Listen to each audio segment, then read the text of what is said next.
राधे कृष्ण राधे कृष्ण। वैवाहिक पर्व। धृष्टद्युम्न के द्वारा द्रौपदी तथा पांडवों का हाल सुनकर राजा द्रुपद का उनके पास पुरोहित को भेजना तथा पुरोहित और युधिष्ठिर की बातचीत। वैशंपायन जी कहते हैं, जन्मेजय, राजा द्रुपद के यूँ कहने पर सोमक शिरोमणि राजकुमार धृष्टद्युम्न अत्यंत रस में भरकर वहाँ जो वृतांत हुआ था एवं जो कृष्णा को ले गया वह कौन था, वह सब समाचार कहने लगे।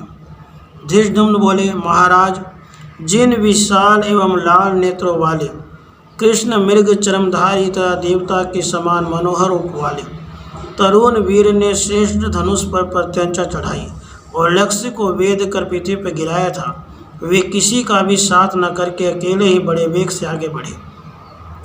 उस समय बहुत से श्रेष्ठ ब्राह्मणों ने घेरे हुए थे, उनकी बुरी बुरी प्रशंसा कर रहे थे। संपूर्ण देवताओं तथा ऋषियों से सेवित देवराज इंद्र जैसे दैत्यों की सेना के भीतर निशंक होकर विचरते हैं, उसी प्रकार वे नवयुवक वीर निर्भीक होकर राजाओं के बीच से निकले। उस समय राजकुमारी कृष्णा अत्यंत प्रसन्न हो उनका मृगचर्म थामकर ठीक उसी तरह उनके पीछे पीछे जा रही थी जैसे गजराज के पीछे हथिनी जा रही हो। यह देख राजा लोग सहन न कर सके और क्रोध में भरकर युद्ध के लिए उस पर चारों ओर से टूट पड़े।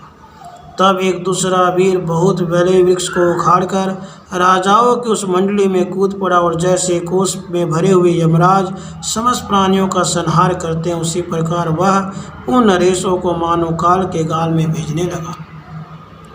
हे नरेंद्र, चंद्रमा और सूर्य की भांति प्रकाशित होने वाले वे दोनों नरश्रेष्ठ सब राजाओं के देखते देखते द्रौपदी को साथ ले नगर से बाहर कुम्हार के घर में चले गए। उस घर में अग्निशिखा के समान तेजस्वनी एक स्त्री बैठी हुई थी। मेरा अनुमान है वे उन वीरों की माता रही होगी। उनके आसपास अग्नि तुल्य तेजस्वी वैसे ही 3 नरश्रेष्ठ और बैठे हुए थे।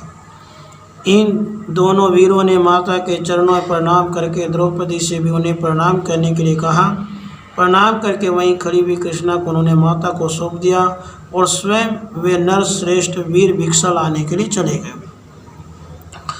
जब वे लौटे तब उनकी भिक्षा में लौटे हुए अन्न को उनकी माता के आज्ञा अनुसार द्रौपदी ने देवताओं की बलि समर्पित की, ब्राह्मणों को दिया और उन वृद्धा स्त्री तथा उन प्रमुख नरवीरों को अलग अलग भोजन परोसकर अंत में स्वयं भी बचे हुए अन्न को खाया। राजन, भोजन के बाद वे सब सो गए। कृष्णा उनके पैरों के समीप सोई। धरती पर उनकी सैया बिछी थी, नीचे कुश की चटाइयाँ थी, ऊपर मृगचर्म बिछा हुआ था। सोते समय वर्षा काल के मेघ के समान गंभीर गर्जना करते हुए आपस में बड़ी विचित्र बातें करने लगे। वे 5 वीर जो बातें कह रहे थे वे वेश्यों, शूद्रों तथा ब्राह्मणों जैसे नहीं थे। राजन, जिस प्रकार वे युद्ध का वर्णन करते थे उससे यह मान लेने में संदेह नहीं रह जाता कि वे लोग क्षत्रिय शिरोमणि हैं। हमने सुना है कुंती के पुत्र लाक्षागृह की आगा में जलने से बच गए थे, अतः हमारे मन में जो पांडवों से संबंध करने की अभिलाषा थी अवश्य वही सफल हुई जान पड़ती है। जिस प्रकार उन्होंने धनुष पर बलपूर्वक प्रत्यंचा चढ़ाई, जिस तरह दुर्भेद्य लक्ष्य को भेद गिराया और जिस प्रकार वे सभी भाई आपस में बातें करते हैं, उससे निश्चय हो जाता है कि कुंती के पुत्र ही ब्राह्मण वेश में छिपे हुए विचर रहे हैं। जन्मेजय, इस समाचार से राजा द्रुपद को बड़ी प्रसन्नता हुई। उन्होंने उसी समय उनके पास अपने पुरोहित को भेजते हुए कहा, आप उन लोगों से कहिएगा कि मैं आप लोगों का परिचय जानना चाहता हूँ कि आप लोग महात्मा पांडु के पुत्र हैं। राजा का अनुरोध मानकर पुरोहित जी गए और उन सब की प्रशंसा करके राजा द्रुपद के वचनों को ठीक ठीक एक के बाद एक करके क्रमशः कहने लगे। वरदान के योग्य वीर पुरुषों, वर देने में समर्थ पंचाल देश के राजा द्रुपद आप लोगों का परिचय जानना चाहते हैं। इन वीर पुरुष को लक्ष्य भेद करते देखकर उन्हें हर्ष की सीमा नहीं रह गई है। आप लोग अपनी जाति और कुल आदि का यथावत वर्णन करें, शत्रुओं के माथे पर पैर रखें और मेरे तथा अनुचरों सहित पांचाल राज्य के हृदय को आनंद प्रदान करे। महाराज पांडु राजा द्रुपद की आत्मा के समान प्रिय मित्र थे, इसलिए उनकी अभिलाषा थी कि मैं अपनी इस पुत्री का विवाह पांडु कुमार से करूं, इसे राजा पांडु को पुत्र वधू के रूप में समर्पित करूं। सर्वांग सुंदर सुरवीरों, राजा द्रुपद के हृदय में नित्य निरंतर यह कामना रही है कि मोटी एवं विशाल भुजाओं वाले अर्जुन मेरी इस पुत्री का धर्मपूर्वक पाणी ग्रहण करें।